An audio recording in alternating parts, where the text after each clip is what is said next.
Okay, we're in a rigorous industry. We're in the film industry, and we're definitely pursuing it and trying to get to the highest level of it. With that being said, jeez, okay. So, we're in the film industry, and it's a rigorous industry, just like a lot of other areas in entertainment. My question to you is, when does somebody, or when should somebody know? My question to you is, how does somebody know when to quit? When to quit the industry? When to quit the pursuit of an industry? When to quit, when to quit a pursuit of a dream or a goal? Do you believe there's a time that they should know when to quit? Do you think that they should ever quit? And how's the person supposed to know when to change directions in life? That's my question to you. When your love for it dies. Yeah. I think that's the best thing to know because at the end of the day, there's a difference between being an actor and being an actor in show business. And if you just want to act, you can do theater. You can do scenes on your camera. There's so many different ways for you to act. You know what I mean? But if you want to act in show business, that is something completely different. That's a whole different ball game. And my acting teacher actually broke this down for me. And I've met so many people who just did theater or who never been casted in anything before, and they're completely happy with just acting because they feel like it's their calling. They just don't want to act in show business because acting in show business, even saying it's hard is an understatement. You know what I'm saying? Like that doesn't even begin to explain how difficult it is to really break into the industry and everything, and not just breaking in, but sustaining success. Right. You know, but I think once your love for it dies, and it all goes back to why are you doing this? You know what I mean? But for whatever you're doing, whether that is teaching, nursing, being a doctor, being a lawyer, whatever, when you're motivated by money, you're gonna burn out eventually. Right. And I believe that 100% because if you're only motivated by money and there's nothing else, what happens when the money goes away? Right. You know what I'm saying? What happens when the clients stop coming in? What happens when the phone stops ringing? Right. Is your love for your profession still going to be there, or is your love for your money greater than your possession, than your profession? Right. A lot of people get into acting because they see it as a side gig and they can make extra money, or they have these dreams of being like this big movie star and make all this money and yada yada yada. But that's not reality. A lot of the time, it's reality for some, and we see that as possible. But Right. the probability of actually obtaining that type of success, Possibility and probability are, two different things. It's great to acknowledge them. exactly, just like Chad said. But at the end of the day, it's all about your love for the craft. It's all about, and that's not just acting. It's about whatever you're doing, whether that's being in the courtroom, arguing with the opposition, whether that is to help people as a doctor, saving lives, whether that's to teach the younger generation and help mold them into responsible adults that can contribute to society or contribute in life in general. Whatever that is, whatever field you're in, or that's helping, or whether that's helping people as a psychiatrist, if your love for that goes away, then it's time for you to walk away. Okay. That's the way that I see it. But what do you think? Yeah, I like that. I hear that quite a bit. Once your love for it goes away, that's when you can start reevaluating. For me, I've always been a man of like tenacity, a man of kind of trying to push through everything, and it's not really a healthy way to pursue life for the full duration of life. You surely can do it when you're younger, but for everything I pursue, there's always gonna be that hate-love relationship. But I'm going to show up the next day and teach myself to love it again, and that's just because when a tree is growing, the last thing to grow is the fruit. And so the fruits of your labor, the last part to show up. And sometimes people love for something ends before that. I can't allow that for myself. So I just keep going, whether I like it or not in that moment. And you gotta understand that, and for me, I love this conversation because you gotta ask yourself, it's always good to live your passion and pursue your passion. But it's as important or can be more important to serve your purpose.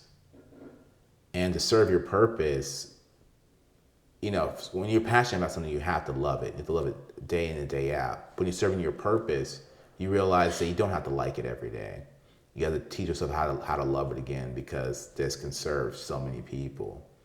Whether it's writing a book about your story, about how you overcame abuse, whether it's about you inventing something that can help the masses, or help kids with let's say if you're curing cancer. It may not be the most fun job to do, and maybe be mundane on many days, especially when the needle's not moving. But you're at that point, you're serving your purpose.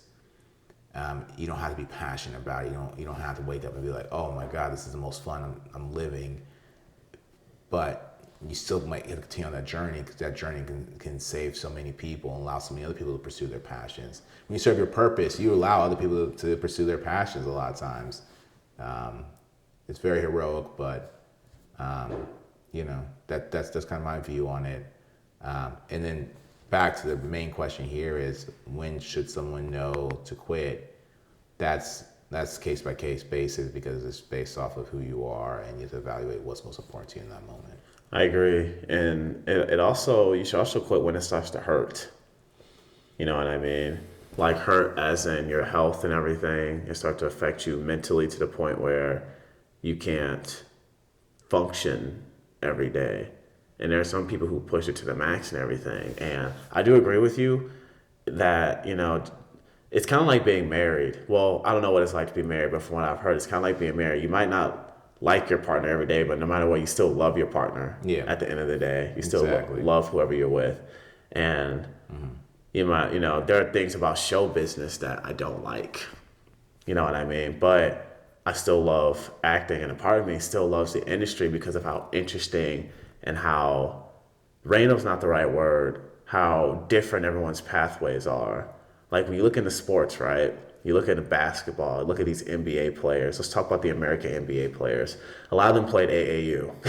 a lot of NBA players that you see, they grew up playing together in AAU, California, LA area, Chicago, New York. They all grew up together. They all had the same pathway. Right. Soccer, they all, or European soccer, I should say, European football. They all went to the same academy since they were like 7 years old. Mm-hmm. That was owned by a team, and they've been playing soccer every day since they were 7.